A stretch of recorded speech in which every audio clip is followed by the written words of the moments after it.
maybe, David, is there any sort of preamble you wish to give, or should the students just start asking you things?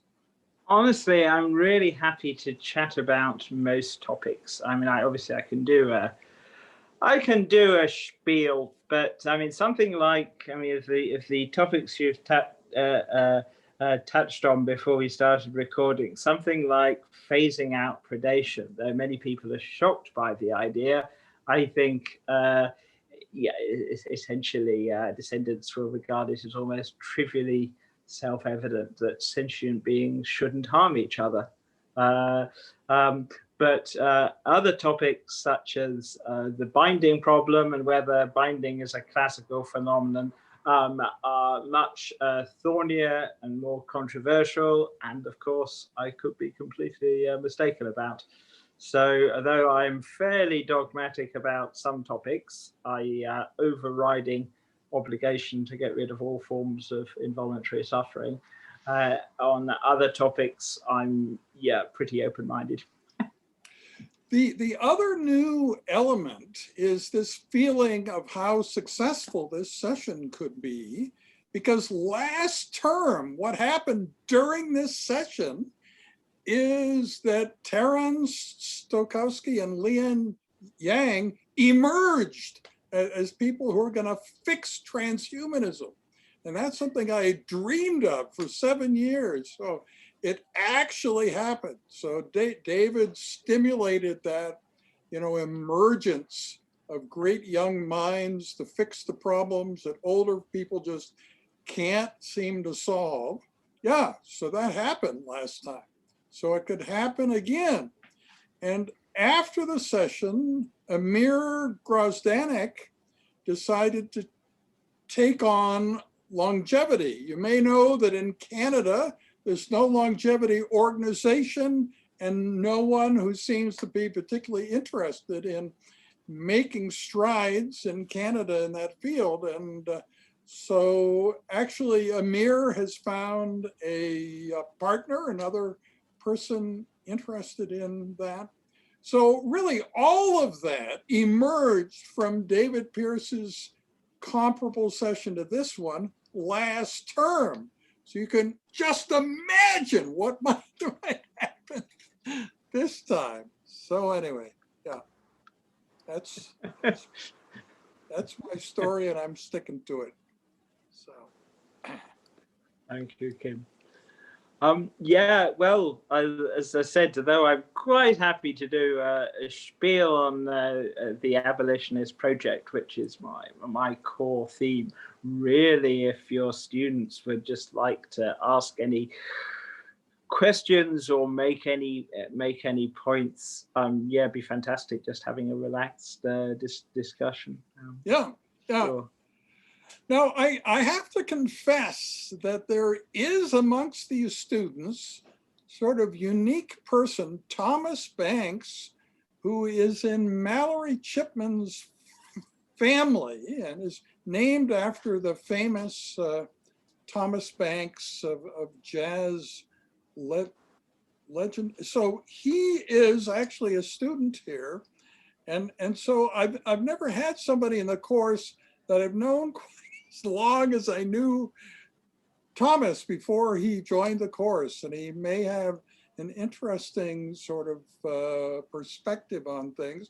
And he's not the only one. We have all sorts of students with really distinctive backgrounds. We have a student who spends a lot of her time taking care of the homeless in Edmonton. So yeah, anyway, we have many different personalities and backgrounds. And you see there are currently 17 people, and we've had as many as 22, 23. So yeah, lots of different young minds to choose from here. So yeah.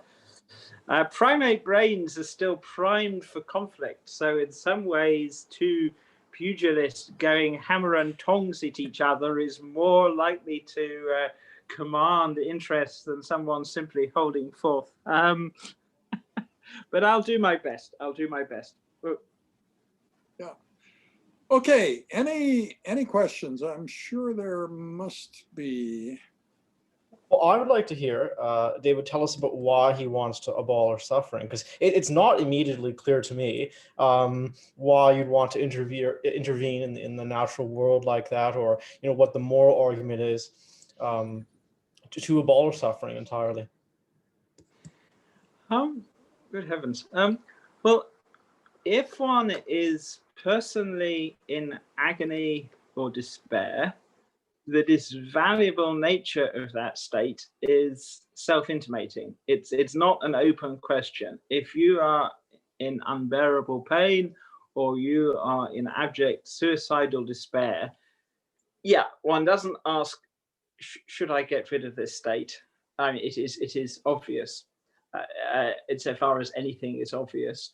Now, okay, if one is an anti-realist about morality and ethics, you can say, sure, you're in unbearable agony and suffering, but I'm not. There is no compelling reason for me to care about your first-person experience of agony and despair. But, and this is what I would argue as a value realist, one shouldn't allow one's own epistemological limitations to guide our responses, and that if one has a kind of God's eye view, or for that matter, a Borg view, if I understood your agony and despair, I would recognize that it was as urgent getting rid of that agony and despair as you do. So yes, we do have this asymmetry. Agony and despair are self-intimatingly disvaluable for me, but perhaps they aren't for someone else. But this is an epistemological limitation. Now, if this were merely philosophers philosophizing, perhaps it wouldn't be of great importance.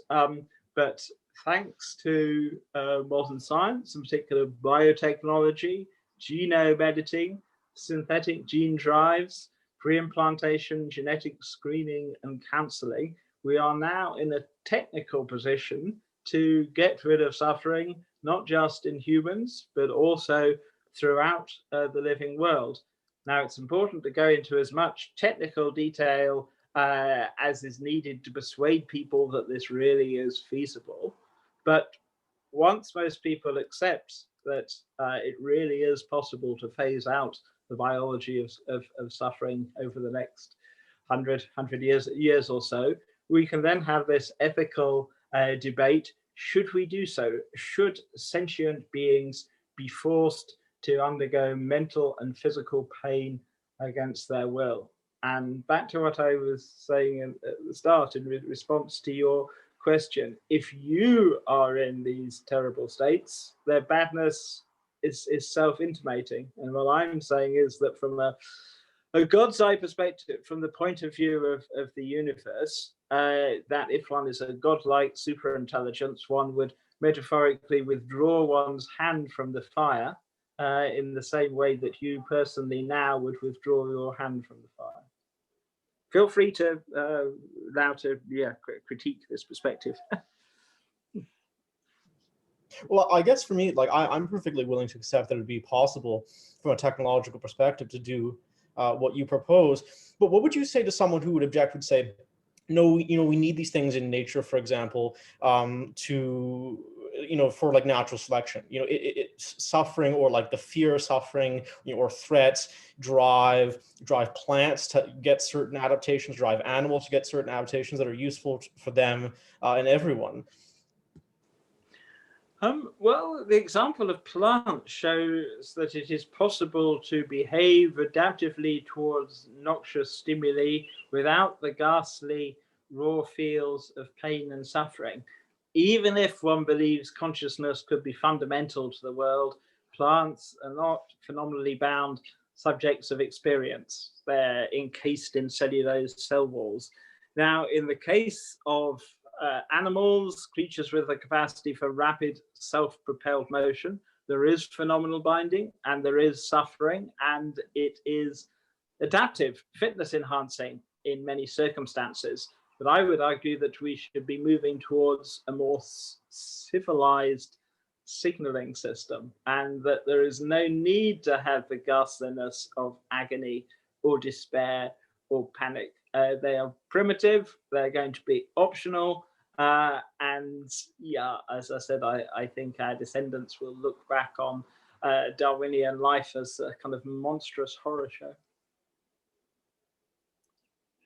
And it's slow, right? Making changes by natural selection is probably unacceptably slow for most people alive today when they realize that, you know, technology can make changes much more quickly than waiting for, you know, genetic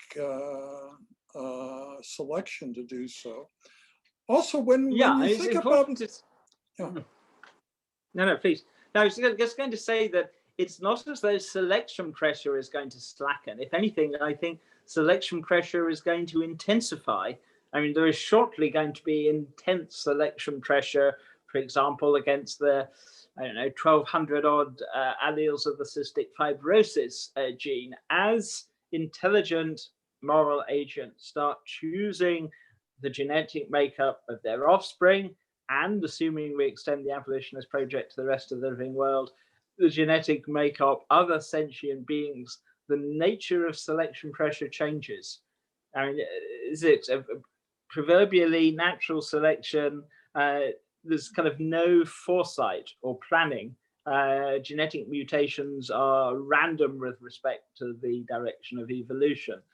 Sexual reproduction, this kind of, you know, genetic random shuffling of genes and alleles, whereas, as I said, the nature of selection pressure changes when intelligent agents choose the genetic makeup of their offspring in anticipation of the likely psychological and behavioral effects of their choices. Now, obviously, it is highly speculative trying to anticipate what people, or transhumans, next century and beyond are going to want for their offspring, and indeed for the rest of the living world. But the pleasure-pain axis is, seems to be a universal of sentient life. There is one end of it that is ghastly, and there's another end of it that is sublime. So whereas today it would be extremely hard to get rid of suffering, and there are all manner of pitfalls involved, it's eventually going to become trivial. And yeah, just imagine, and this is purely fanciful, imagine if you had godlike powers, you know, you've got your own biosphere, and you're choosing what dial settings would you choose for the level of suffering, if assuming, let's say, your miniature biosphere is programmable and the level of suffering is an adjustable parameter, what level would you choose?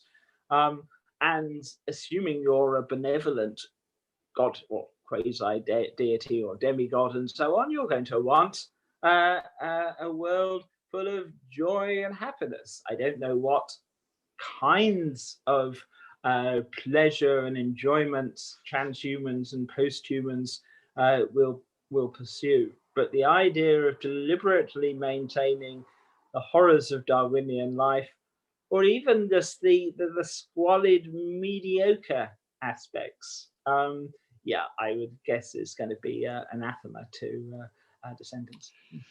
Yeah, and the analogy of house pets and how they couldn't possibly adapt.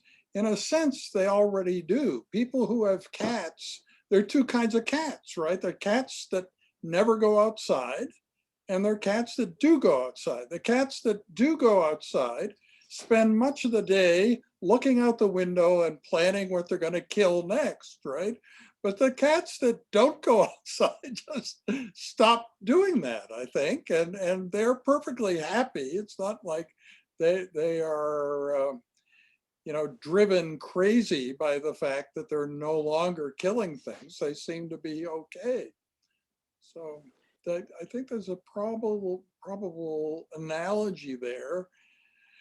that just as ordinary humans can turn darkly evil, as we saw in Germany and in World War II and that sort of thing, but the opposite can also happen, right?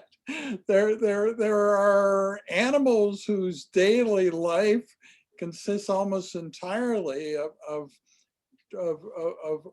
running after and killing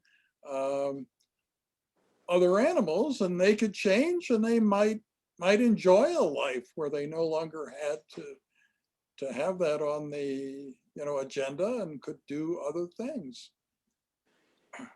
Very much so. Yes. Yeah.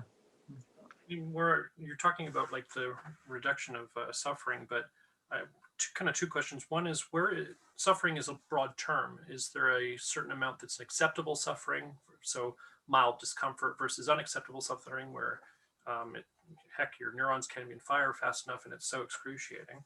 And kind of coupled with that is the most reproductively or biologically fit animal one that is prone to the least suffering? Because I would say there are humans out there that actually have no sense of pain. Their pain receptors don't work, so they actually don't feel pain. But pain is actually very useful. It tells you when to move and stretch when you've been sitting too long. That's how you get pressure sores when you're paralyzed, if you're someone who's been sitting down too long. And so in the kind of grand scheme of things, pain lets you know that there's a certain amount of change that needs to happen. It's a signal.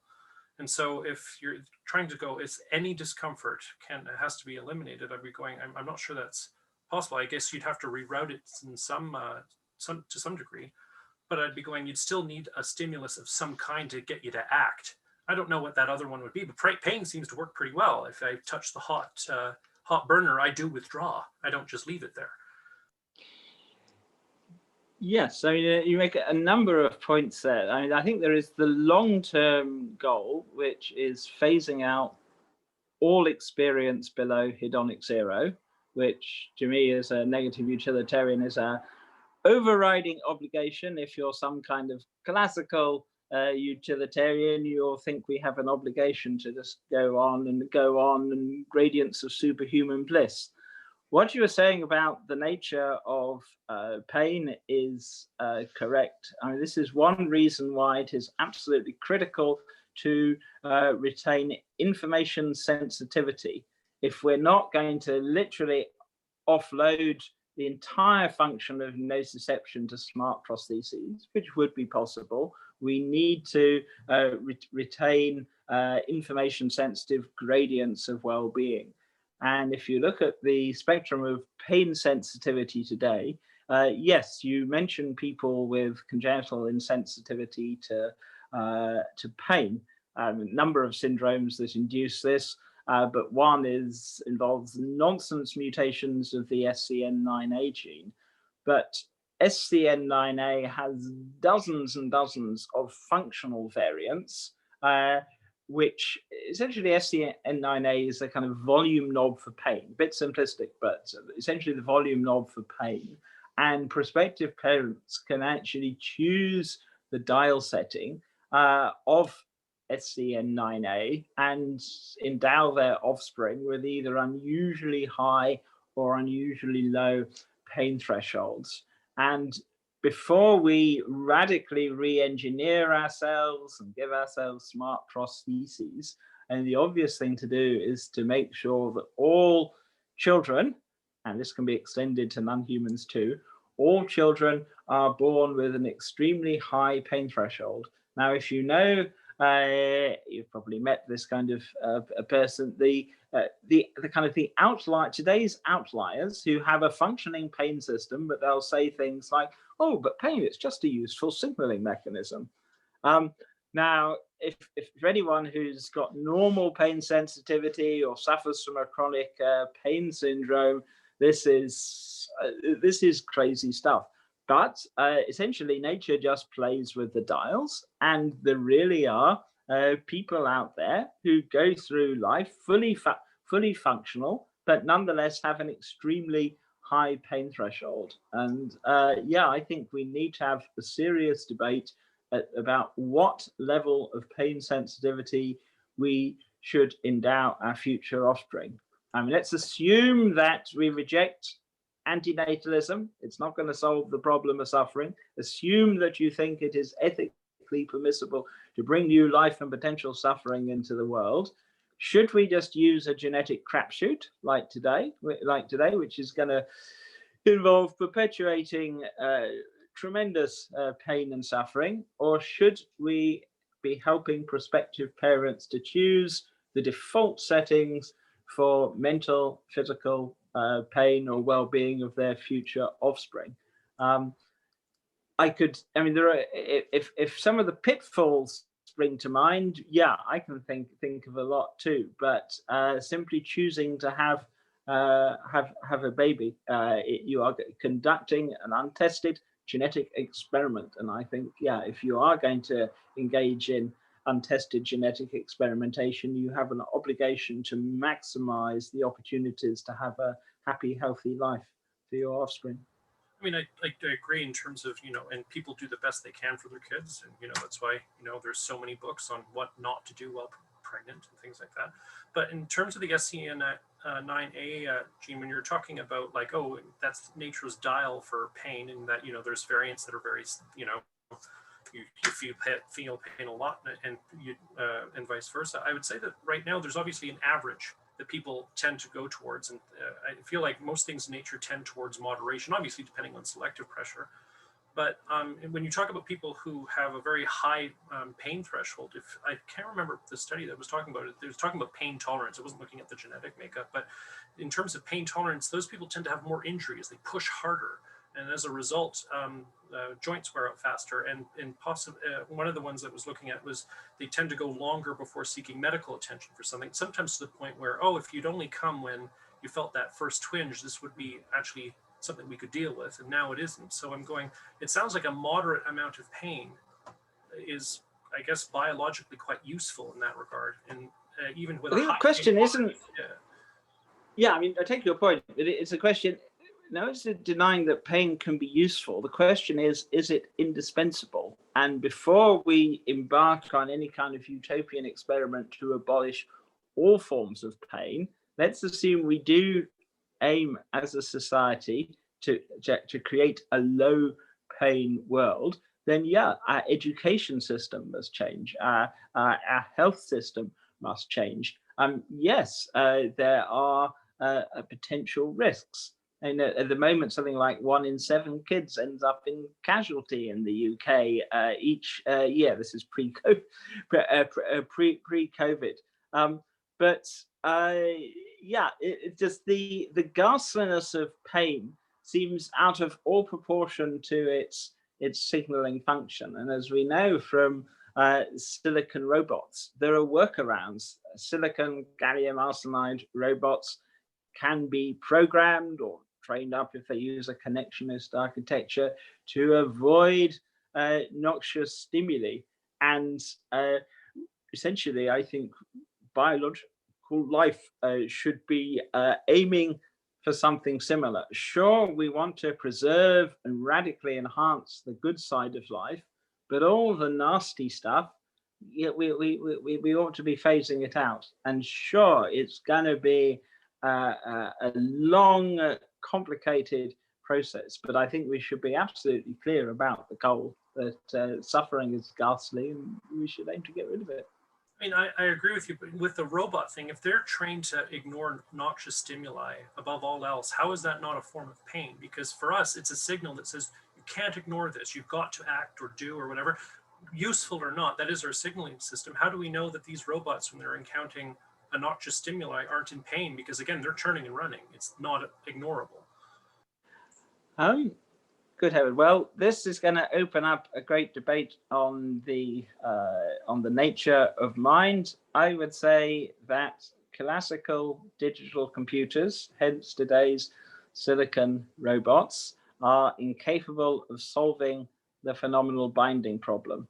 Even if notionally one were to replace the ones and zeros of their machine code, this is fancifully, with discrete pixels of experience and execute the code, then regardless of the complexity, And even if you exponentially increase its speed of execution, all you have, the upshot, is a micro-experiential zombie that simply speeding up the execution can't cause, if physicalism is true, the pixels to kind of blend into each other. Essentially, silicon robots are zombies, or more technically, micro-experiential zombies. Now, one response to this is, well, how do you know this? And the honest answer is I don't, but I'm making a number of assumptions here. And one of my core assumptions is physicalism, in that if one claims that some phenomenon exists, one needs to be able to derive it ultimately from fundamental physics. Everything that happens in the world supervenes on the underlying physics. And yeah, I see no evidence that classical digital computers or silicon robots are in agony or despair. Painting on somehow raw fields of agony and despair wouldn't enhance their functionality any more than painting on, I don't know, a sense of exultant triumph or anxiety onto deep blue would improve deep blue's chess playing ability. That there are multiple ways to realize sensitivity to noxious stimuli, and unfortunately, biological minds, biological animals like us are stuck with a truly ghastly one. So in the chat, just, so what about reward stimuli in robots? Is that emotion? I don't think it is, right? It's something entirely different. It's a programmed thing that motivates machines, motivates robots, but isn't it fundamentally different from the feelings and motivation we have? Or do you think the two can converge? So Alex, do you think that the two can become one and the same? And if so, how? How do you make the leap between the reward stimuli that you give to robots and the feelings that human beings have? Or is it like very, very bad quality? What was Oh, that? it is very bad. What? He's No, complaining about the quality of the connection. So if it's read, if there's a text, yes, if you could, I'm afraid that if I press something that you'll disappear, but text is briefly appearing at the top right of my iPad. yeah. No, and we can save the text. So the remarkable wisdom that might be contained only in text, we can save at the end and savor it later. But it's a little bit hard. Feel free, if Alex has texted something, feel free to read it and I'll do my fallible best to respond. Yeah, okay. So let me go back up here. Okay, all right. So Alex says, in robotics are reward stimuli coming from learning to control some system optimally in order to accomplish some goal. From a reinforcement learning control theory perspective, we have a very important reason for pain being so painful. When we do something, we have almost the Bayesian understanding of how good or bad something is. When we learn priors on how good, how bad something is throughout our lives, we have only one life to live, and our goal is to survive and reproduce. That is, it is quite literally our optimization problem genetically. If something is painful to us, we should try to avoid it just in case it leads to something very threatening. even if there's something very big to gain from doing so. It's another good reason for fear. Uncertainty when we are mission critical is very important. Sorry, my mic is acting up, I guess. That's the full statement, I think. Okay, yeah, I was just consider the nature of a classical Turing machine or a universal Turing machine. And do we think that there are certain cognitive, well-defined cognitive tasks that humans perform for which the raw fields of experience are in some way computationally indispensable?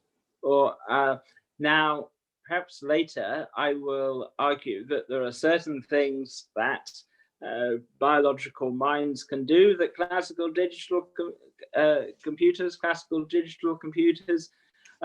can't do. But nonetheless, it would be an earth-shattering revolution in computer science if it were discovered that, that the raw fields of experience were computationally indispensable for a classical computer, programmable digital computer, to perform its tasks. As far as we know, it's essentially completely irrelevant or incidental. So Alex then says, I think there's something to be said for a definition of a variety of suffering is a blend between drive and pain. Something you are drawn to is also something that causes pain or discomfort, a conflict of signals that prevent gaining reward, withdrawing from pain without pain. You are separated from the reward, and with the reward is accompanied by pain, perhaps intolerable. A bit like being caught in a loop, I suppose. Well, one can use a case study. She's not ideal, but nonetheless, it's very instructive. Yeah, I mean, Joe Cameron, this 72-year-old retired school teacher, Scottish vegan, who was discovered a couple of years ago to have either no pain sensitivity or extraordinarily high pain threshold, and she had been living a normal life up in Scotland. Childbirth apparently felt like a tickle. Now, she never gets depressed, never anxious. She does, however, in the course of her lifetime, yes, she has had a number of accidents because she hasn't been sufficiently sensitive to noxious stimuli. But this isn't just sci-fi. That there really are people, high-functioning people, with either well, let's just say extraordinarily high pain thresholds. And in terms of their default quality of life, someone like Joe Cameron, she has an extremely high hedonic set point. Her particular dual mutation of the far and far out gene leads to extremely high levels of anandamide, endogenous cannabinoid, from the Sanskrit for bliss. And yeah, anandamide is not itself literally the bliss chemical, but its interaction with the opioid system just means that her default level of subjective well-being is unusually high. Now, yeah, sure. If as a society we do think that it is ethically desirable to ratchet up hedonic range, hedonic set points, ensure pain thresholds are high, there needs to be systematic research into the potential pitfalls. But nonetheless, other things being equal, if you have a high pain threshold and a high hedonic set point, you are likely to enjoy a high quality of life. And rather than making one callous and psychopathic, as I said, if one actually, you can see videos of Joe Cameron online. She is an extremely amiable, socially responsible retired school teacher. Veganism, I think that's really important to stress. caring about the well-being of non-human animals. This isn't even radical transhumanism. This is an existing human phenotype. And anyone right now who is suffering from depression or a chronic pain condition would appreciate why this is so urgent.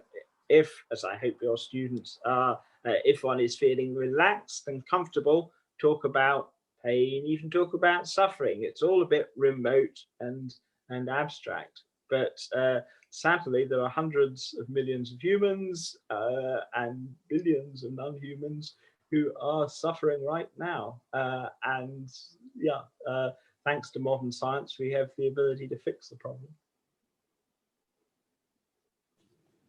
Well, I just want to say that I like Tiandu comment. I hope that's how you pronounce your name.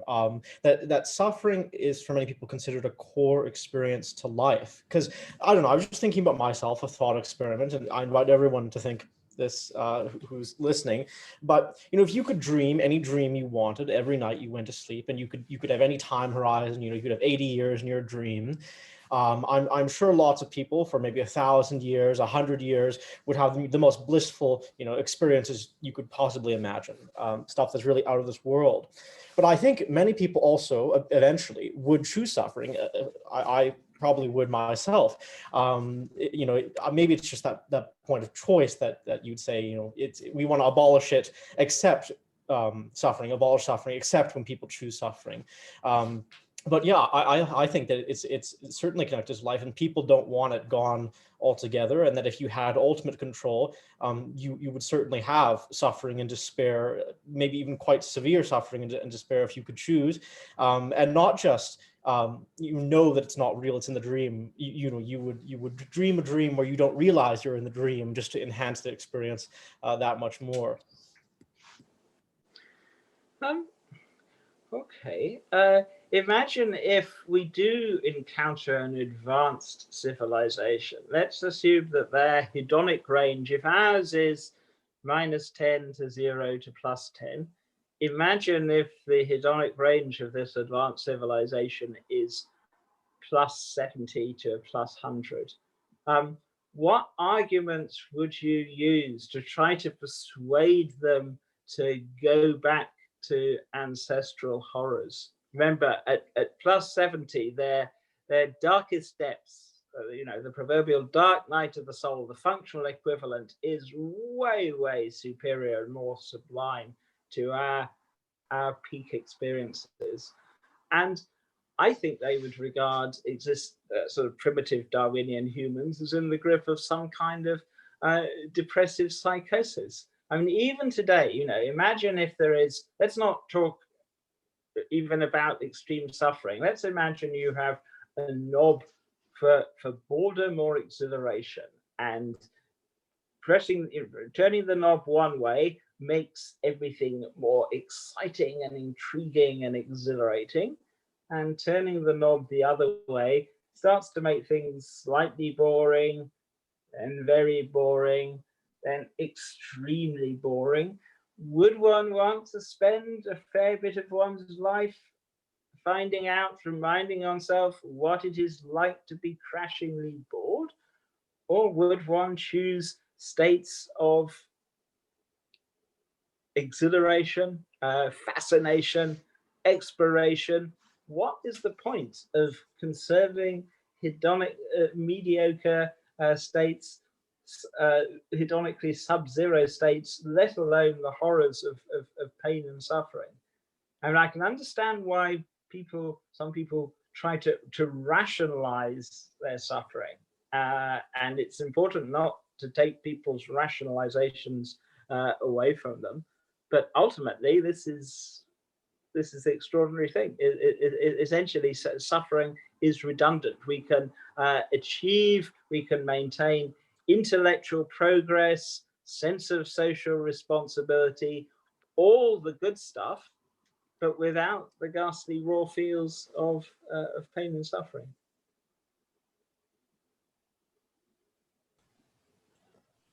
Can I ask something regarding that point? So in psychology, there is a concept known as the hedonic treadmill. And basically what I was wondering is, if you do remove suffering, and then wouldn't it just bring humans to another set point where you would continue to have the same level of suffering? Sorry, are you, just to make sure, are you familiar with the hedonic treadmill? Yes, indeed. Yeah, I mean, each of us has a genetically constrained approximate hedonic set point. For some people, it's a bit above zero. Some people, it's a bit below zero. Some people are pretty equable. They fluctuate within quite narrow parameters. Other people are either soft or hard bipolar. But yeah, essentially there's this notorious or famous the lottery paradox, and there are 1,001 complications, but essentially 6 months after having a catastrophic accident or winning the national lottery, most people will have reverted 6 months afterwards to their approximate level of well-being or ill-being before the accident or the win. I think our goal as a civilization should be to ratchet up hedonic range and hedonic set points. So not technically abolishing the hedonic treadmill. One still wants to retain informational sensitivity, but nonetheless ratchet up our hedonic range and hedonic set points. And what molecular neuroscience is now doing is essentially teasing out the biological genetic basis of hedonic set point. Now, before the genomic revolution, it was known from twin studies, identical twins and fraternal twins, that hedonic set point, hedonic range had a high degree of genetic loading. But now neuroscience is starting to tease out the details. Last year, 2020, was in some ways extremely exciting in one respect, and in that scientists at the Luxembourg Institute of National Health unraveled, or starting to unravel, the role of the ACKR3 receptor in the brain. And blocking this receptor seems to elevate levels of endogenous opioids. And this promises a hedonic revolution, in the sense that potentially by blocking this particular dual function receptor, it is going to be possible to ratchet up people's hedonic range and pain tolerance. And if you think of the problems of traditional opioids, one wants to avoid this, but directly blocking the receptor, it's not like taking a drug of abuse.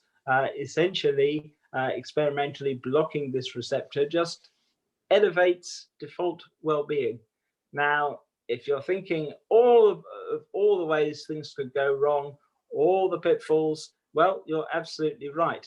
But yeah, we can retain the hedonic treadmill, but default settings for quality of life can be, in principle, orders of magnitude higher. And that's the transhuman, post-human stuff. Let's start with the more modest stuff and ensuring that all future children have a high, by human standards, a high default hedonic set point.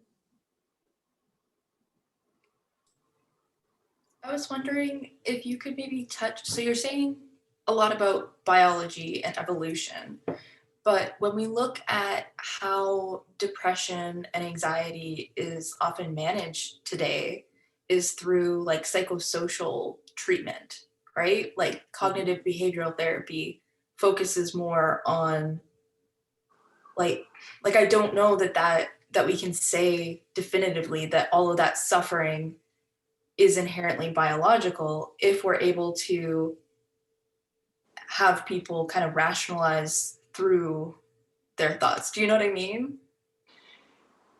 Yeah, depending on one's account of the nature of mind, yeah, it's all still biological, but it's not. But so genes and culture co-evolved. If one is talking informally, it's easy to sound like a crude genetic determinist. I'm not, but nonetheless, yeah, trying to improve and improve society, interpersonal relationships, going through an exhausting list of checklist of all the things all the ways society could be improved. Nonetheless, the chances are that even when you have done everything, essentially you haven't tackled hedonic set points, and a very large number of people will still be anxiety-ridden, depressed, jealous, discontented, even just everyday existential angst. Whereas if you go to our genetic source code and tweak it and eventually genetically rewrite it, it's possible to have a civilization based on gradients of intelligent bliss. And this is what I think we should be aiming for. But it's a question of timescales too. Are we thinking of the next 5 years, 50 years, 500, 5,000 years?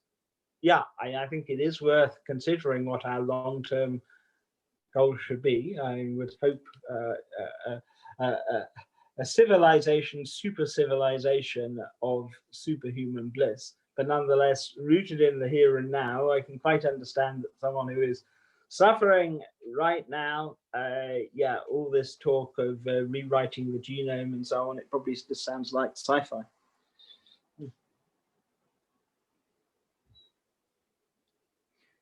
So feel free to follow up if you don't feel I haven't comprehensively answered your question or anything. It's just I feel that cognitive behavioral therapy and the other forms of psychotherapy, they simply can't improve your level of well-being beyond the kind of the biological genetic constraints that you were born with. There are ways, sadly, where people's default hedonic set point can be lowered. Uncontrollable stress can have this effect, but there are lots of people who do everything right: diet, exercise, sleep discipline, social bonds, and yet nonetheless they spend a lot of their lives malaise-ridden, depressed, angst-ridden, and simply there is no purely social or political or interpersonal intervention that can change their malaise. Even such, the whole business of kind of personal relationships. Nature did not design humans to be happy, hence the kind of countless unhappy love affairs, unrequited love, that the whole kind of hedgehog's dilemma of the way that we're social primates, we need each other, but we, figuratively speaking, constantly sticking pins in each other with our spines. Are we going to conserve this kind of Darwinian, pain-ridden Darwinian world, or are we going to move to a more civilized society? So I think that part of the chat is talking about empathy and whether empathy only comes about because of the threat that people will experience pain. But I think that the other way to look at this is what we're talking about now will be impacted if the overall intellect of everything is greater too, right? I mean, so everything will become more nuanced and complex. Maybe not only will machines and humans be smarter, but we can upload animals. So there's a whole range of goodness that can come from just clearer, more efficient thinking about things that is bound to improve the quality of life somehow. And I think not only would empathy continue, but it would get better, right? Dumb empathy is not as good as smart empathy or super Yeah. smart empathy, right? I mean, on MDMA, when people are loved up, they are both euphoric and extraordinarily empathetic and want to hug anyone.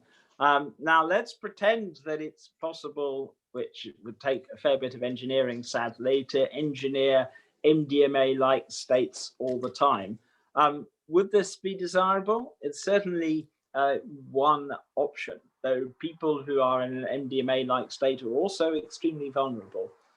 But it's, although part of me wants to call for greater empathy and compassion for non-human animals, factory farms, slaughterhouses, compassion for suffering people in the world today. Just as important, perhaps even more important, is the ability to systematize our compassion. That the hyper-systematizing impulse is absolutely essential. That it's no good feeling lots and lots of compassion for cats and lots of compassion for mice. One needs to think, well, how can we underpin the well-being of all cats and all mice? Or for that matter, upgrade traditional Darwinian life forms. And this can only be done by accentuating the human capacity for, dare one say it, autistic hypersystematization. Compassion and empathy can only take us so far. And that if we are to get rid of the horrors of pain and suffering throughout the living world, it's necessary to put on one's systematizing hats to think, how can we actually re-engineer the global ecosystem? Which takes, everything from gene drives, synthetic gene drives, cross-species fertility regulation via immunocontraception, tunable gene drives, and so on, reprogramming existing predators, a kind of pan-species global welfare state, which takes a lot of thought and a lot of high tech.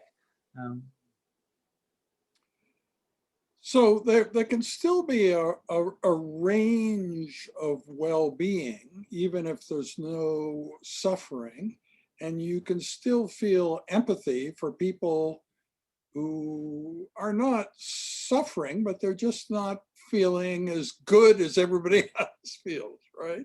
So in principle, diversity or our emotional palette can be vastly increased and diversified in ways, in all sorts of ways, if we consider diversity to be valuable.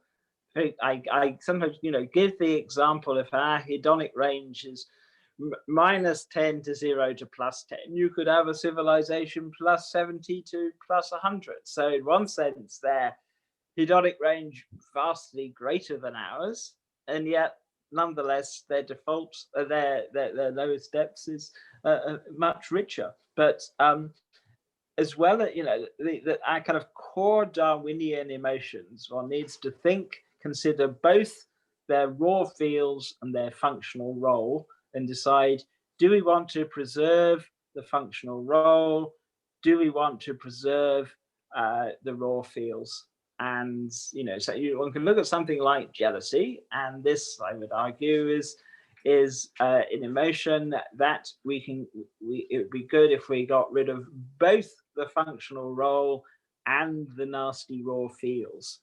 But something like anxiety, on the other hand, it's important that we maintain the functional role, but our long-term goal should be to get rid of the nasty raw feels of anxiety and OCD and so forth. Right. So let me just hold forth for a little bit about multiple instances of self.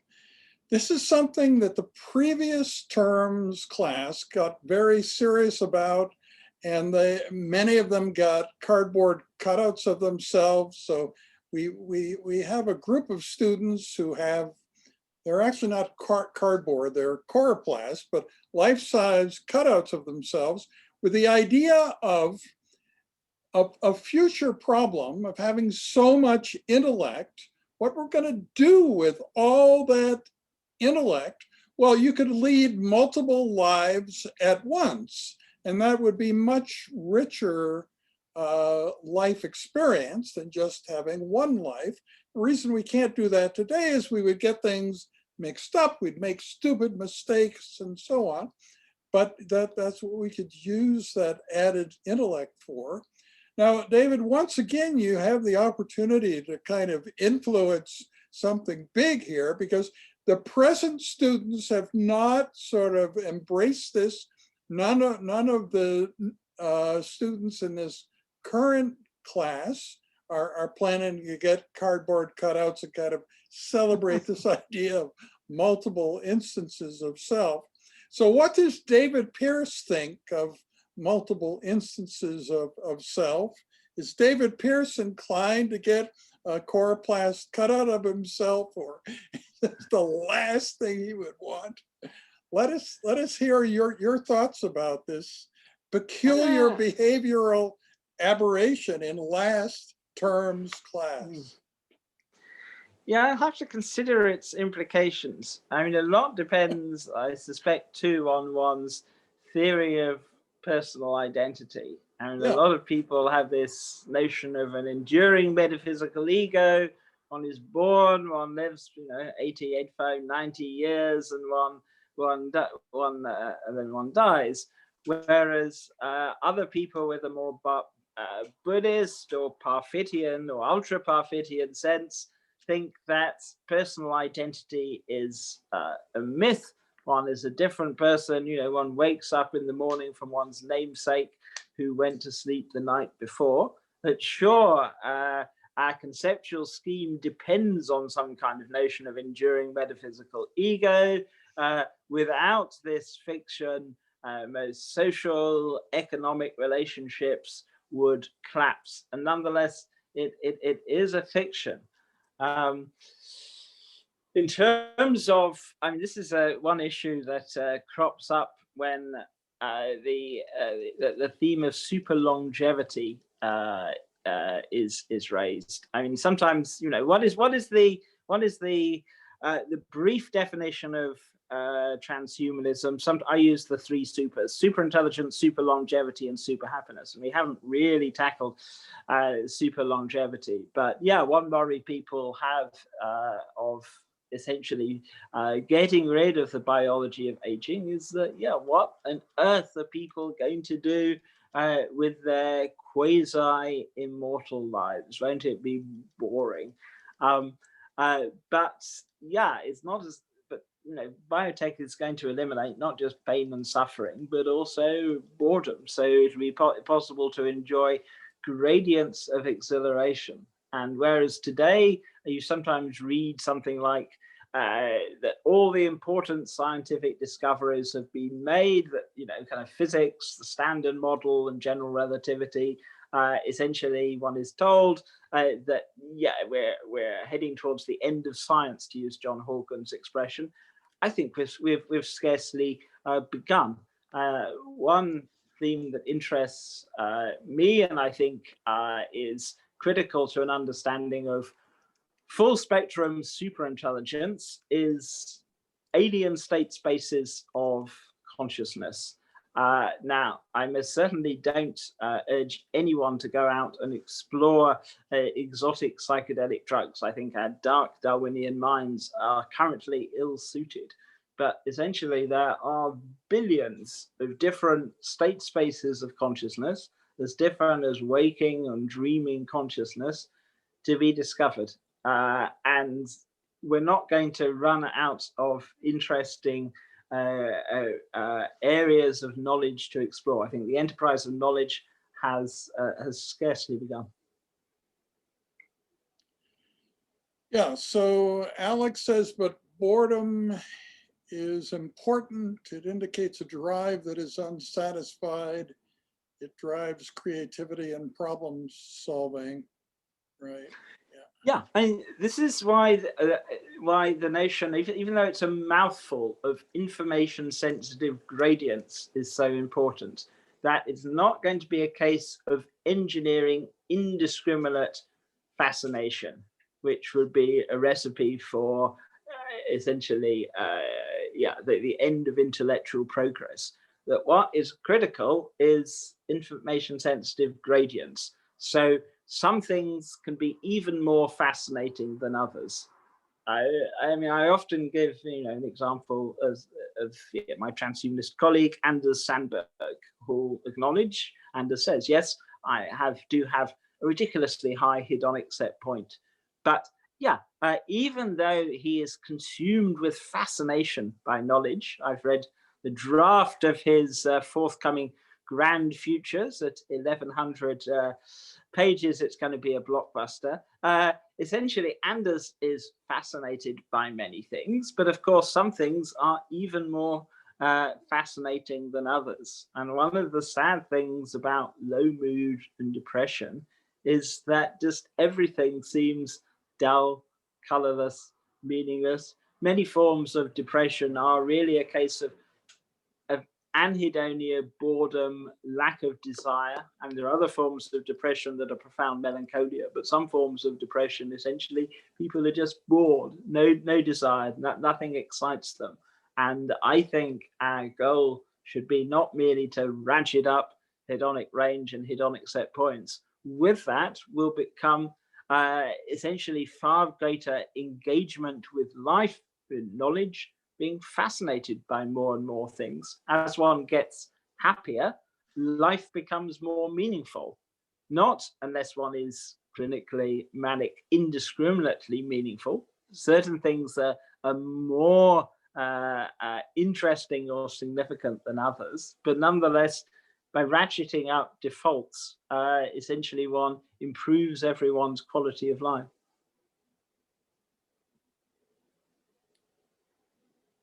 So there are quite a few other subjects we could touch on. I don't know if it interests the students.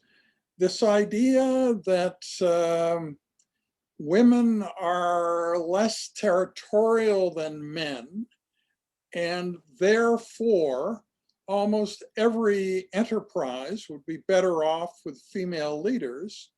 I wonder if you want to discuss that. Yes, it's not my central theme. It's just, pretty, well, I was going to say obvious point. It's not everyone regards as obvious that essentially, thanks to natural selection, underlying causes of war are coalitions of male primates banding together for the purposes of territorial aggression.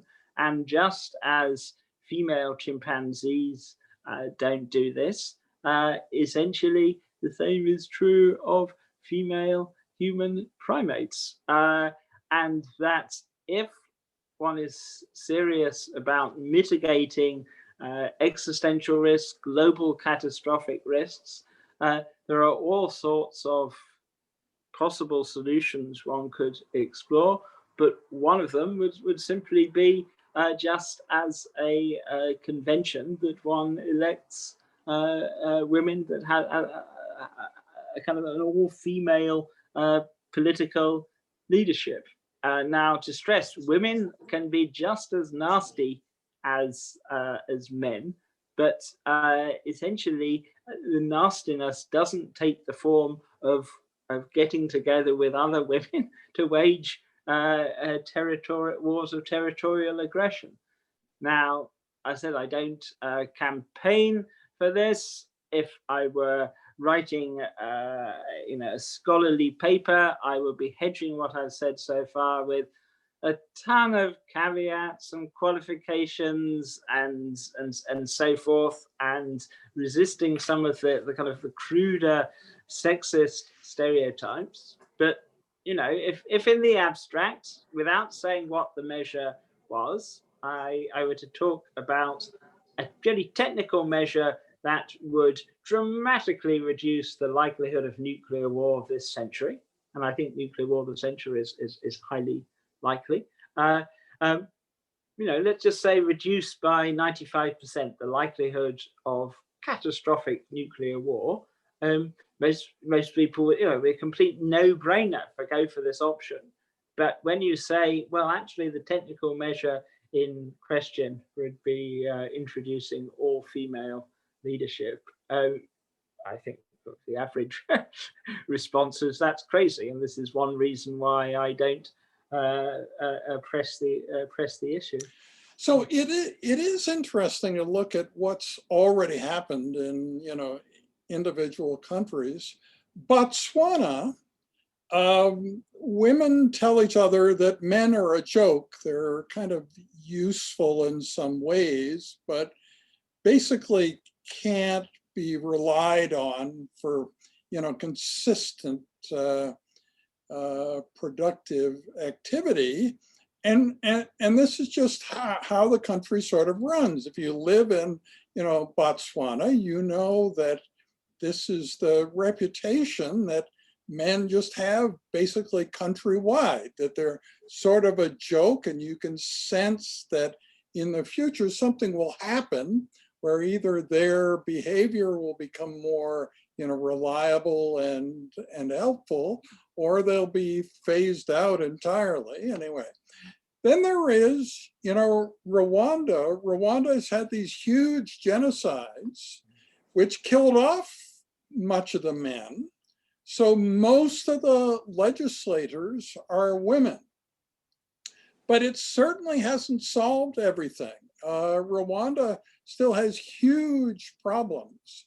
And it's interesting to look at the fact that there is an example of mostly female leadership that still has a lot of problems.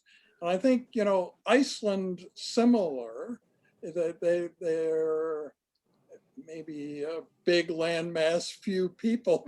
It's kind of cold, but yeah, but they have also had a sort of a, you know, tradition of female leadership, but they're not sort of an ideal country.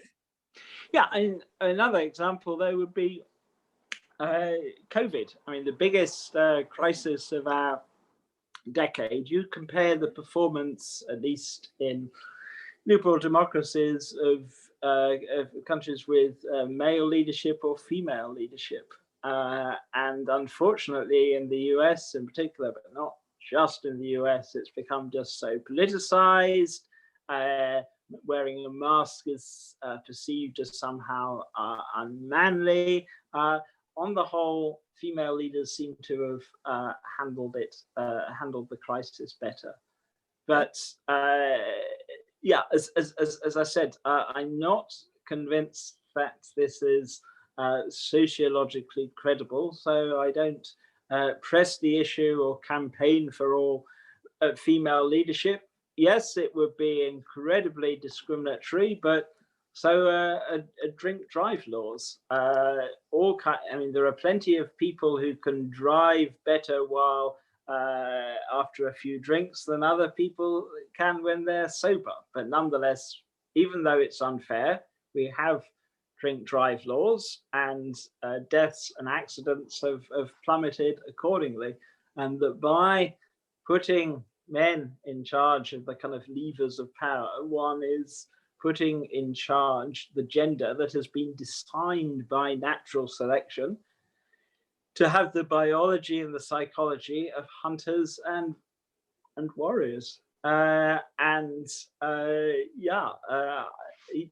currently spend, what is it, something like $1.5 trillion, getting on for $2 trillion each year on military spending, and sooner or later it's going to get used, including, I fear, nuclear weapons, weapons of mass destruction, and yeah, the consequences almost unimaginable. So yeah, if the possible solutions one can explore, I think what might be somewhat more realistic than all-female governance is some kind of strengthening the role of a democratically elected United Nations.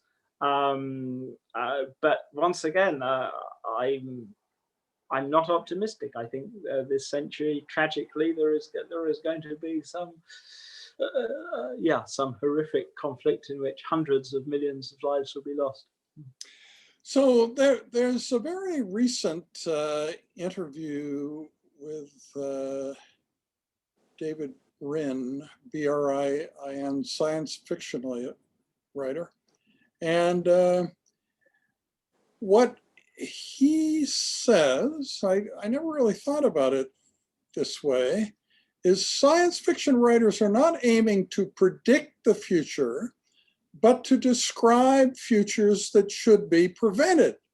And that's a fairly clear thing that they have been doing. I mean, fairly successfully. If you think of the worst futures in science fiction, they haven't come to pass, at least not yet. And he also points out that a lot of what seems to be going wrong is this pyramidal system with a man on top and all power is sort of descending downward in a top-down sort of way, that you could imagine just that some other system would be better. So, you know. Yeah. I mean, I consider, yeah, life today, honestly, as absolutely monstrous. I mean, it's easy to, you know, mention something like factory farming and slaughterhouses and animal abuse, and then pass on to more exciting and interesting topics. But essentially, life today, human life and civilization, is based on industrialized exploitation, suffering of other sentient beings, as sentient as human toddlers. And I think, yeah, we need an ethical revolution as well as a technical revolution. It's encouraging in one sense, yeah, the growth of cultured meat and animal products. So I think this century will witness a moral revolution too, and I think factory farms and slaughterhouses will be closed. But sorry, yeah, it's I could now go on what I was going to call a rant, but it's not a rant really. I think what we're doing is absolutely monstrous. Yeah, you know, it is interesting. This is the first time we've had David Wood teaching in this course. He gave quite a good teaching session, and Taryn and he had a lot of interaction in what she was doing about the kind of bringing young people's creativity to transhumanism. And so you and he are both from the UK, and so you're going through a lot of the same things, the UK variant of COVID, the you know, political changes there. But there's an interesting contrast between you in that David Wood is he's aiming to be much more of a politician. I mean, that isn't your aim, and so you're. It's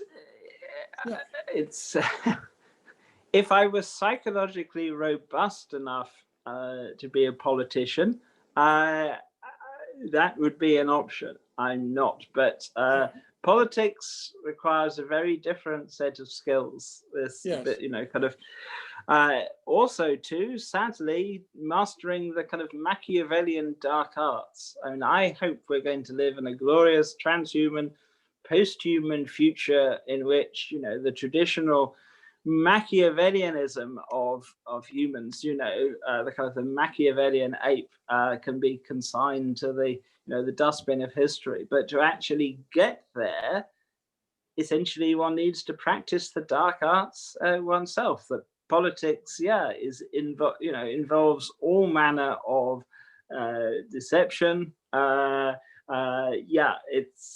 Yeah. the being a writer is, which essentially I am, though I occasionally try to give a few talks. It involves a very different set of skills, and yeah, it's unfortunately not within my not within my design specifications to be a politician.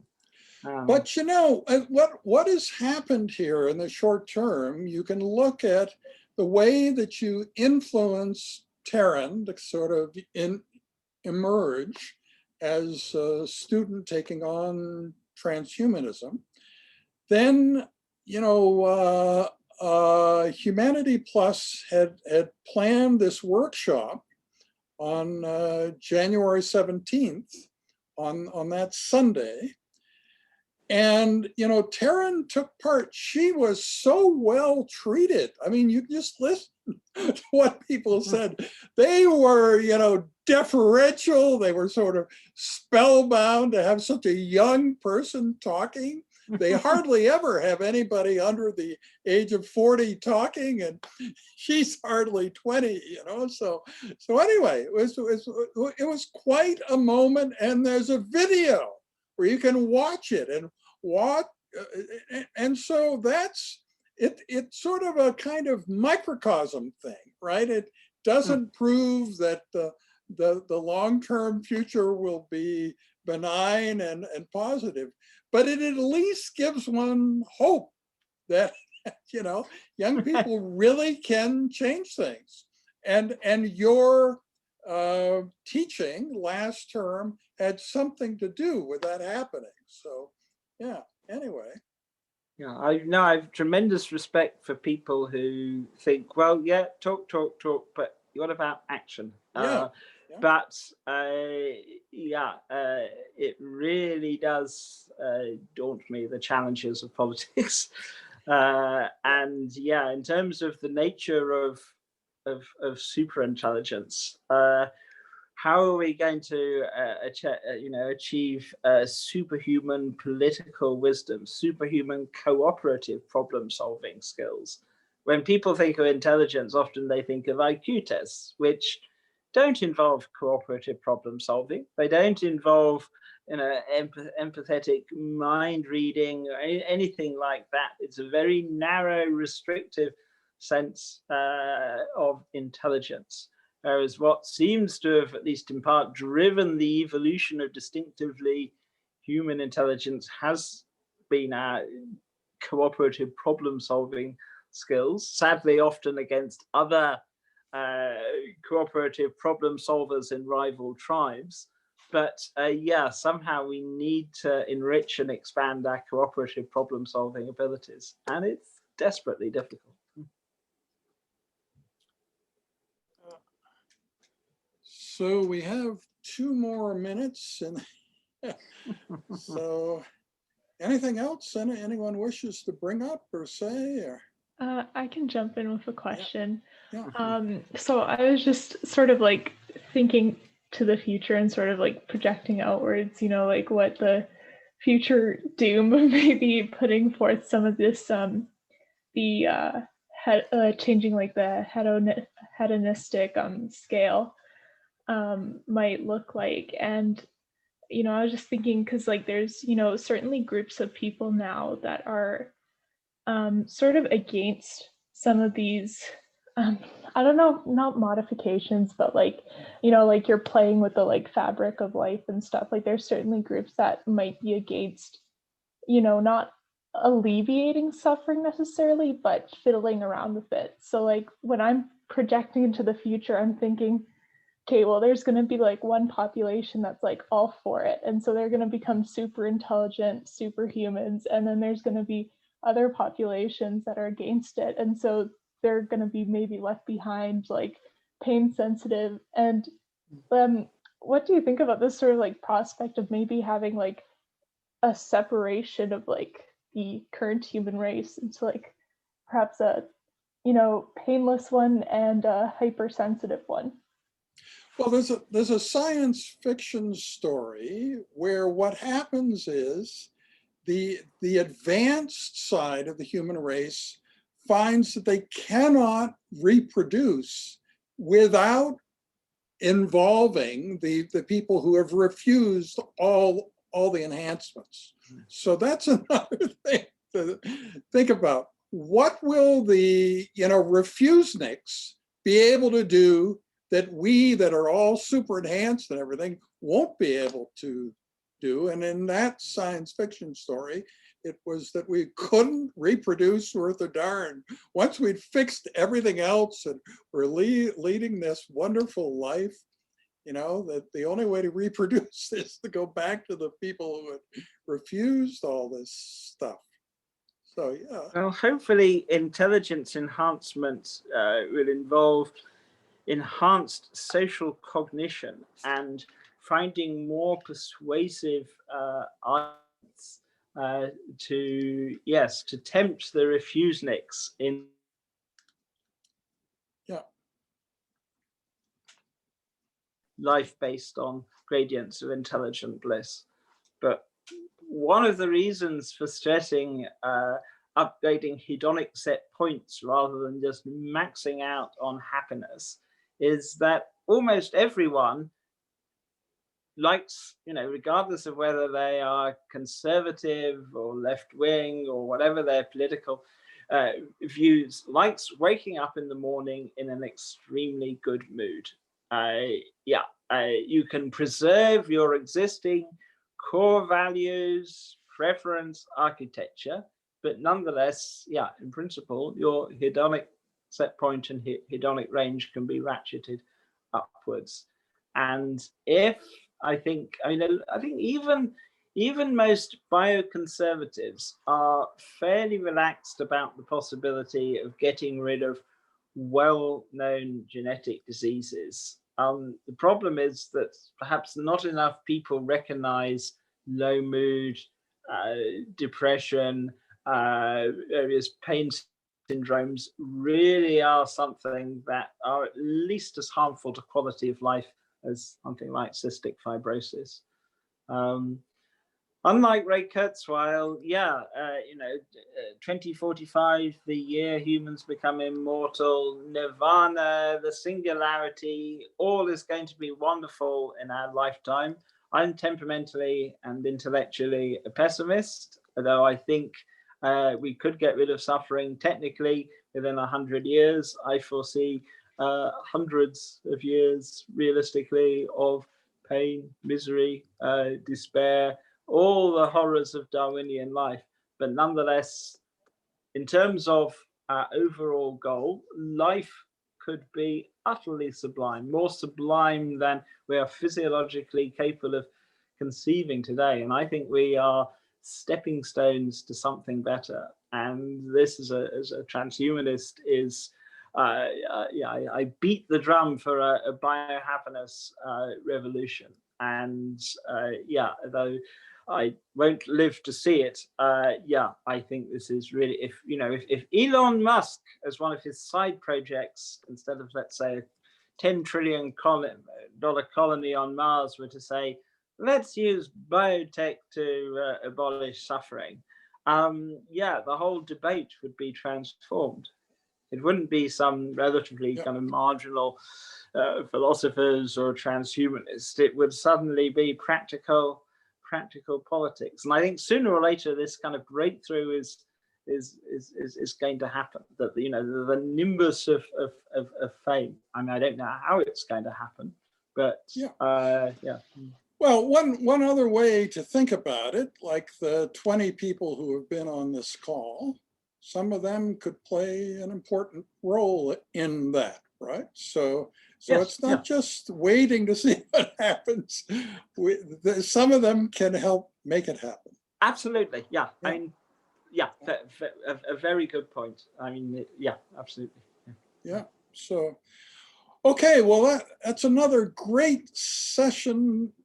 David, thank you very much. And we'll thank you, Kim, and thank you to your students too. Just one extra. If anyone has any particular question that they feel wasn't or didn't have a chance to tackle or follow-ups and so on, I'm very happy to explore it later. So apologies if your question wasn't tackled. Yeah. Okay, and we've saved the chat and we'll send the chat to everyone. So anyway, thank you all very much. Sorry, And could I ask one question? yes. Please. In regards to the point about more women being in positions of power, I'm just Sorry, can you say it wondering. again? Sorry, Oh, sorry, I missed that. sorry. Sorry, apologies. Yeah. In regards to the point about more women in positions of power, Mhm. I'm just wondering if the discussion has begun to step away from the binary thinking of men and women only Yeah. existing. Like, have we thought about like genderqueer folks and what that would mean in a non-patriarchal, like heteronormative perspective? And also, it seems like I wanted to point out, but I didn't want to interrupt because there were a lot of conversations going on, but it just seems like the ways that we are talking about this issue of like what it means for different people to be in positions of power and like what the actions are coming out to be, it seems like inherently very Western perspective.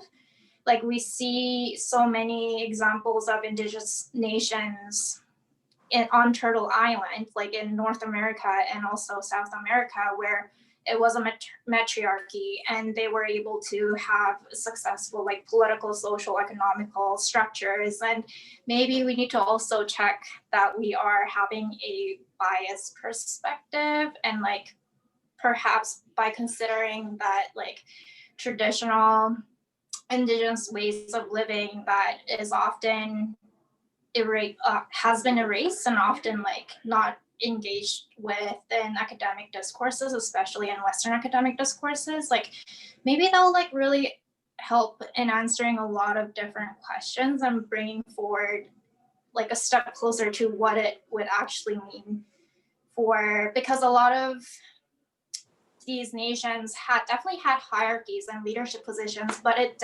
wasn't a hierarchical society, right? Like where like power was evenly distributed. It was very community focused. So I wonder with those types of considerations, how the conversation and the approaches would change.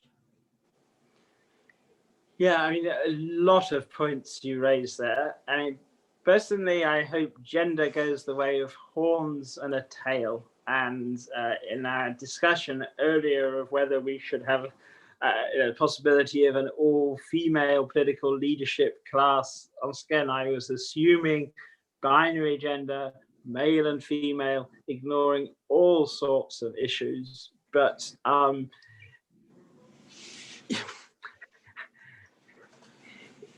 but in the issue you were raising, though, of traditional societies, although in some ways they are preferable to existing, even the best of existing liberal democracies, something like Scandinavia.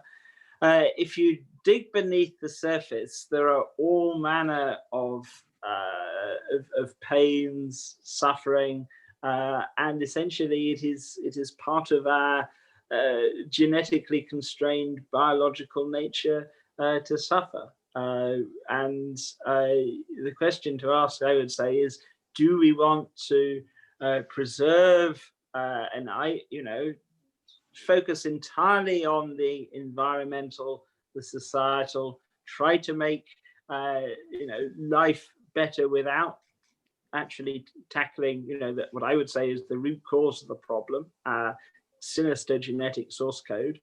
Or are we going to rewrite ourselves? And if we are ethically serious about getting rid of suffering, we've had 540 million years of just pain and suffering on an almost inconceivable scale. If we're serious, if we're ethically serious, I think we've got to tackle the root of the problem.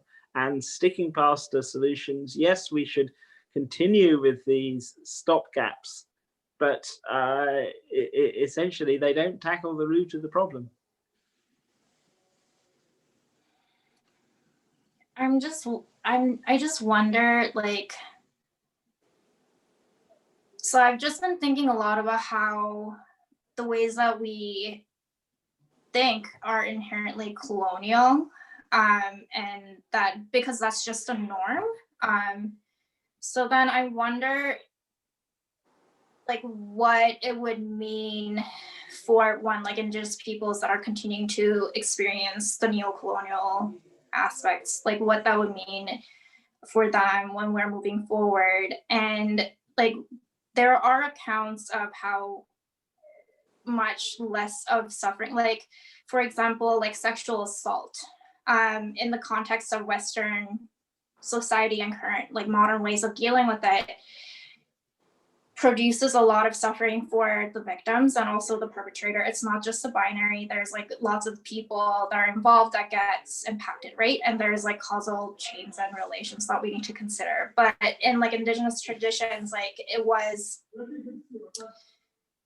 also, I'm sorry if you can hear like people yelling. I'm at work and That's people fine. are, That's cool. people are angry. But yeah, like I'm just like we have accounts where we know that suffering was reduced because of the fact that there were more agencies distributed, powers redistributed, and privileges distributed that enabled people to practice their agencies and autonomy, and take hold of their narrative when it comes to their suffering. So then, but then those are things that are quite detached. Like you have to take a specific course to like even hear about that example, right? And it's so rare for us to have that. And I think that's also inherently due to colonialism, right? Like that was just erased and replaced with. So I just feel like there needs to be a really big step back to just like contextualize and recognize that like a lot like colonialism has really shifted the ways that we have begun to think, and practices of like the normatization and implementation of those practices in almost a transnational way now. Seems like we are kind of losing a lot of knowledge and things that we could like look back and like improvise and like implement and like better. I don't know if that makes sense. Sorry, I'm on my day 4 of my 4-day 12-hour rotation.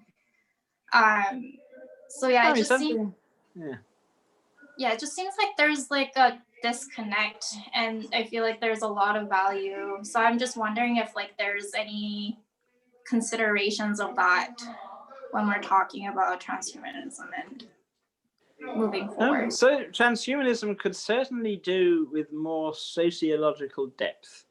And I can. Here's an example, as you probably know, that there used to be this institution in many American Indian tribes of the potlatch, in which instead of gaining status by being as wealthy as possible, you gained status by giving away as much as possible.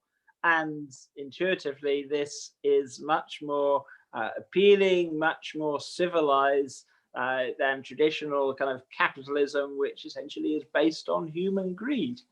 But even something like, traditional kind of society based on the potlatch, nonetheless, American Indian society, there was pain, there was suffering, there was rejection, there was depression based on low status, because if your entire status depends on giving away as much as possible, not everyone can be, an extremely wealthy, effective altruist. Essentially, our core emotions are ancient.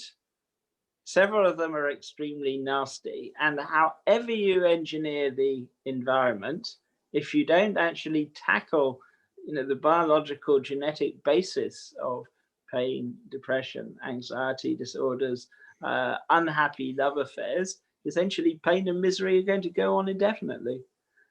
So yeah, a lot of points you raised, I haven't really tackled them all, but yeah, I agree with a lot of what you're saying, but one needs to be very careful about idealizing traditional societies. An awful lot of terrible things happen in them too. Tien, did you have a question? Hello? Hello, Yes, yes. if time, okay. So I wanted to hear your perspective on psychedelics, since you did mention it once, but I was curious to know what your thoughts on that are. Oh, good heavens. Well, the analogy I like to give is, imagine a tribe of congenitally blind scientific rationalists. They have no notion of vision or visual experience. And then a few younger members of the tribe, let's say, stumble across a drug that induces what we would call visual experiences.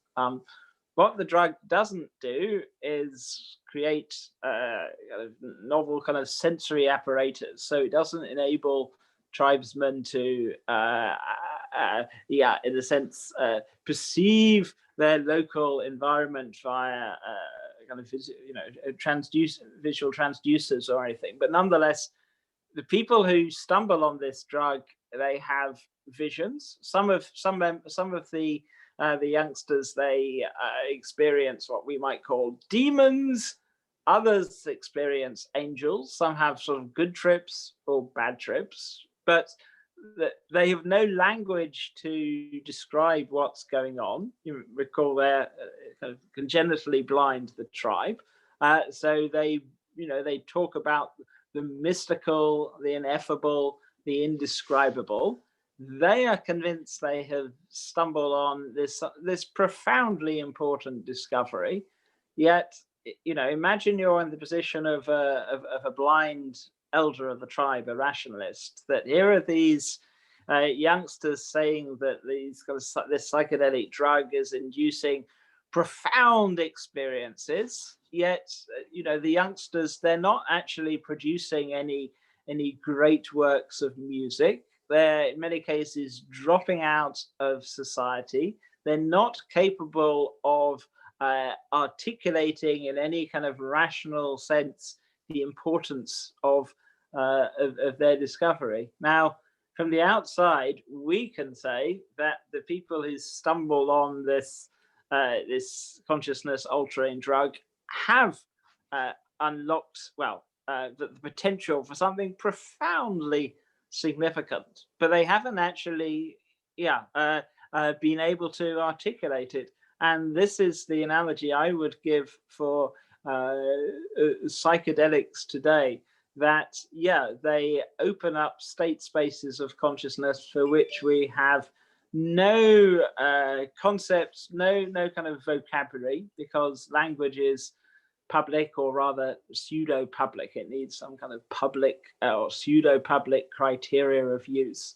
Therefore, people who take psychedelic drugs, they can either have a wonderful time, or, given our dark Darwinian minds, an absolutely terrible time. The actual content of what they can articulate is often extremely thin. People who say they've had the most profound experience of their life, but when you try to extract some kind of message, what have they learned? Some new scientific discovery or breakthrough? Often it's very disappointing. It's tempting hearing the babbling of people who have taken DMT or LSD or salvia and so on, to, if one is drug naive, to dismiss such talk as uninteresting, as just a recipe for psychosis. But I think the point of the thought experiment I was giving earlier is that, the drug takers were right. They have stumbled on something intellectually momentous. But nonetheless, given our current conceptual scheme, there is simply no way, if one is drug naive, that one can possibly understand the significance of DMT-like states of consciousness. Now, as I said, I don't, in fact, I would strongly urge people not to explore psychedelia. I think there is a non-negligible chance of having the worst possible experience of your life, that our dark Darwinian minds are not, in many cases, equipped to cope with these alien state spaces. And yet, just as sighted people knows, that a sighted village idiot knows something a blind Einstein doesn't. Likewise, people who have sampled or explored these altered state spaces know something that the drug naive have just no conception of. So I can't tell you what the significance of these radically alien state spaces is. If one is blind, one at least has, the word blind, but we don't even have the language to say what we lack in the case of these alien state spaces of consciousness. So it's very frustrating. But one of the good things, this is the point I'd finish on, is that if we actually do opt to phase out the biology of suffering and replace today's misery, malaise with gradients of bliss, eventually superhuman bliss, it should be possible to explore psychedelia in depth.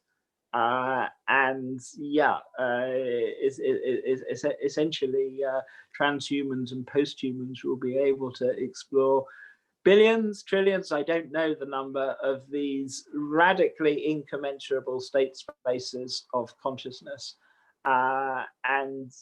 Today we are not just ignorant, but ignorant of the extent of our ignorance, that ordinary everyday waking consciousness is incredibly shallow and restrictive.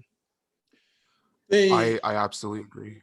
Oh, the good yeah, go news, ahead. of course, is that medicine is starting to look at this in a practical way of, are those drugs useful for any known human diseases, and if so, how and when, and so on, so that the prejudice against them is lessening. And we do face a world in the future of excess intelligence. We need to use that intellect for something, and maybe this can be one of the things that it's used for. I was gonna say, like, sorry. oh. Please, yeah. Okay. So I was thinking that this could be a transhuman lens as well, like being able to incorporate or explore psychedelics as a form of like social bliss or unity in some form. Since we just don't, a lot of people, I do agree, will not be able to gain much from that experience, and in fact maybe be negatively impacted. But there is, in my opinion, a lot that can be good with psychedelic experiences. A lot of people report feeling more connected to their communities, or feeling just overall like a spiritual connectedness with everything, and that is a form of bliss in a lot of ways. And yeah, I feel like that could be achieved in the same sense as intellectual bliss with transhumanism as well. Just another aspect, I guess. Yes, psychedelic transhumanism is one current. I mean, I would argue it's actually embraced in the notion of full spectrum superintelligence. Intelligence isn't just this very narrow faculty measured by existing IQ tests. It's a matter of developing superhuman introspection, superhuman capacity to navigate radically altered states of consciousness.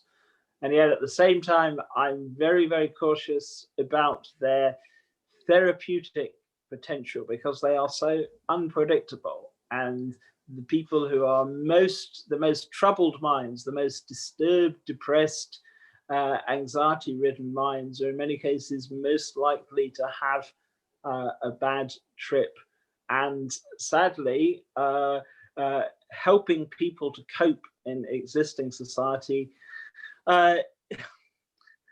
most, for example, depressed people don't need life-changing epiphanies. What they need is the ability to restore their capacity to experience pleasure, to be able to integrate into society, to have a job, to raise their kids successfully.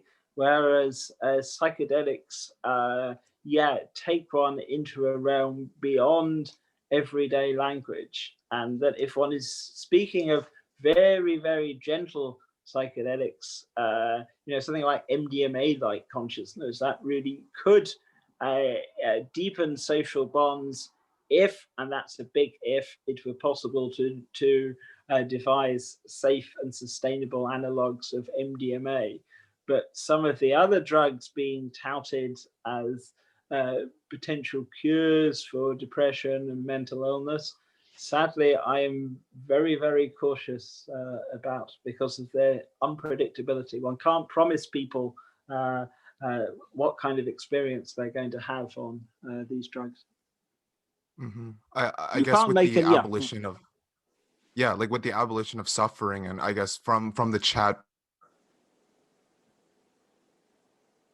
talking about, like, I guess moving that go of the aspects of suffering could leave us more room to explore like psychedelics and the altered states of mind. That could be something that enriches our lives in as Yes, yeah. basically a counter to losing the let's say the richness of suffering that you might be losing out on. Yeah, I mean, part of increased intellect could be making us less vulnerable to things going wrong with our thinking, like guaranteeing that the thinking remains productive and useful and doesn't get off the rails, right? If we reach that sort of situation, we were more in control of what's going on with our thinking, then to explore things like this would maybe make more sense than it does now, when we have no safeguards whatsoever. And they're practical things like losing your wallet, losing your passport. It's very common when you take drugs for the first time to have experiences like that. They're really hard to cope with later on. It's simple, but it's like things that you ordinarily always know where they are. When you take a first time, experience like that, suddenly you lose track of those things. And that can be a problem. So, yeah. Thank you so much for sharing. Okay, so I think Thank that's a wrap. We're down to three people now. So anyway, thank you very much, David, and we'll do it again next term. Thank you, Kim. Thank you to your students. And yes, greetings from the UK. Chat to you again soon, I hope. All the best. Infinite bliss. Take care. Okay, thanks. Bye-bye. Bye-bye. Bye.